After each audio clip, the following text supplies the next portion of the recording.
মাঝখানে যে রেড কালারের অংশটা দেখতেছেন, রেড কালারটা এটা হচ্ছে ফিল কালার। এবং এখানে এই যে দেখেন এখানে একটা কালার রয়েছে, এটা হচ্ছে স্টোক কালার। তা আপনি যদি এটাকে বাড়াতে থাকেন তাইলে এই কালো কালারটা একটু করে মোটা হবে।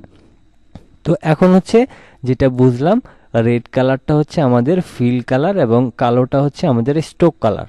এখন আপনি এইখানে কিন্তু বিভিন্ন সময় বিভিন্ন কালার পরিবর্তন করতে পারবেন। তো প্রথমে আপনি এটাকে যদি সিলেক্ট করেন, এবং এখানে সবচেয়ে গুরুত্বপূর্ণ বিষয় হচ্ছে আপনি যদি লাল কালারটাকে পরিবর্তন করতে চান তাহলে এই লালের উপরে ক্লিক করে আগে এটাকে উপরে তুলে তারপরে আপনি আপনার মতো করে যে কোনো কালার এখান থেকে সিলেক্ট করলে সেটা পরিবর্তন হবে। কিন্তু আপনি যদি এই স্টোক কালারটাকে উপরে রেখে আপনি যদি এই ফিল কালারের কালার পরিবর্তন করতে চান তাহলে কিন্তু ফিল কালার হবে না, এই স্টোক কালারটা পরিবর্তন হয়ে যাবে। তো সেই ক্ষেত্রে এখান থেকে বোঝার বিষয় হচ্ছে যে এইখানে যে কালারটা উপরে থাকবে সেইটার কালারই এখান থেকে পরিবর্তন হবে। যদি আপনি স্টোক কালারটা উপরে থাকে তাহলে আপনি স্টোক কালারে ক্লিক করলে স্টোক কালারই পরিবর্তন হবে। আবার যদি আপনি ফিল কালারটাকে উপরে রাখেন তাহলে এখানে আপনি যা পরিবর্তন করবেন সব কিছু ফিল কালারে পরিবর্তন হবে। ওকে, এই বিষয়টাও আমরা ক্লিয়ার হয়ে গেলাম। এবার হচ্ছে আমরা যেখানে ছিলাম সেটা হচ্ছে আমরা এই লাইন সেগমেন্ট টুল। তো লাইন সেগমেন্ট টুলের জন্য আমরা এখন ফিল কালারটাকে অফ করে দিব। তো ফিল কালার কিভাবে অফ করতে হয়, যেমন এখানে দুইটা কালার রয়েছে, একটা হচ্ছে স্টক এবং একটা হচ্ছে ফিল কালার। তা আমি যদি চাই যে এখানে যে ফিল কালারটা রয়েছে এটাকে অফ করে দিতে, এই কালারটা আমাদের দরকার নেই, তাহলে এটাকে উপরে তুলে এখান থেকে এই নান অপশনে ক্লিক করলে এখানকার কালারটা আমাদের চলে যাবে, শুধুমাত্র ব্ল্যাক কালারটাই থাকবে। আচ্ছা, এখন যদি আমি এখান থেকে লাইন সেগমেন্ট টুলে যাই এবং আমি এই মাঝখান থেকে ধরেন অল্টার ধরে যদি এখানে একটা লাইন নিয়ে নিই তাহলে এখানে আমাদের একটা শেপ তৈরি হয়ে গেল। যেমন আমি ধরেন এটাকে একটু বড় করে স্টোকটাকে একটু মোটা করে দিচ্ছি। এখন এই শেপটাকে সিলেক্ট করে আমি ধরেন এটাকে রাউন্ড করে দিলাম, তারপর এটাকে আমি সিলেক্ট করে স্টোকটা আরেকটু মোটা করে দিলাম। ওকে, এখন হচ্ছে এটা একটা নাটাইয়ের মতো কিন্তু হয়ে গেল। তো আপনি এটাকে যেভাবে যা করতে চান সেভাবে কিন্তু করতে পারবেন।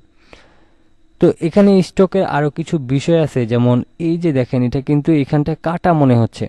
এখন এই স্টকটাকে এই অংশটা যদি আপনি গোল আকৃতির রাউন্ড করতে চান সেক্ষেত্রে প্রথমে আপনি এটাকে সিলেকশন টুলের মাধ্যমে সিলেক্ট করবেন, তারপর স্টক কালারের উপর এখানে ক্লিক করবেন।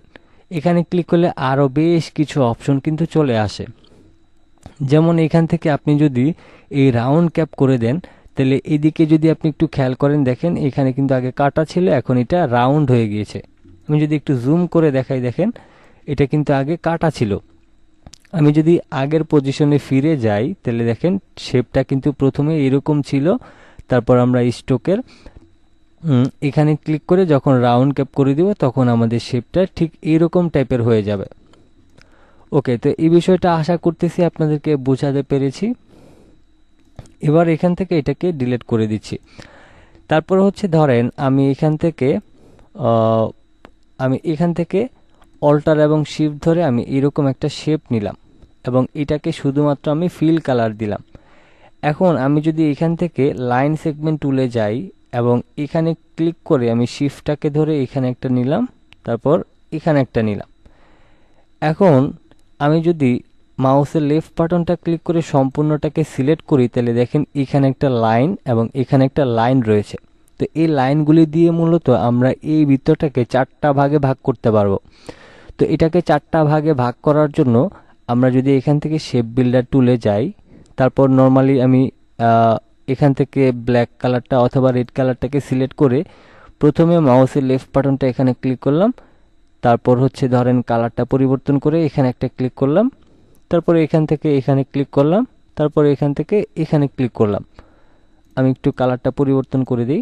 ওকে, তো এখন যদি আমি এখানটাতে এই যে উপরের যে বাড়তি অংশগুলি ছিল সেগুলি আমি এইভাবে করে সিলেক্ট করে আমি ডিলিট করে দিব।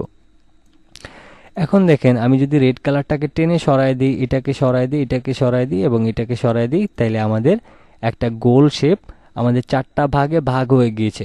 তো এটার জন্য আমরা কি করেছি, এখানে লাইন সেগমেন্ট টুল ব্যবহার করেছি এবং এখান থেকে আমরা শেপ বিল্ডার টুলটাকে ব্যবহার করেছি।